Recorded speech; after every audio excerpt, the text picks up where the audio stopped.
اور جب تمہارے پاس ایسے لوگ آیا کریں جو ہماری آیتوں پر ایمان لاتے ہیں تو ان سے کہو سلام علیکم، تمہارے رب نے اپنی ذات پاک پر رحمت کو لازم کر لیا ہے کہ جو کوئی تم میں سے نادانی سے کوئی بری حرکت کر بیٹھے پھر اس کے بعد توبہ کر لے اور نیکوکار ہو جائے تو وہ بخشنے والا ہے، مہربان ہے۔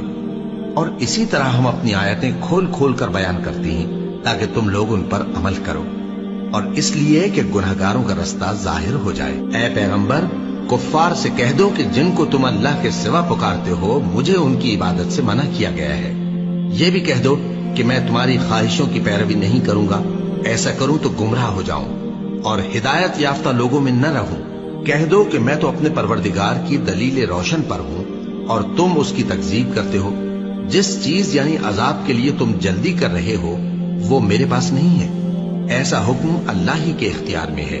وہ سچی بات بیان فرماتا ہے اور وہ سب سے بہتر فیصلہ کرنے والا ہے۔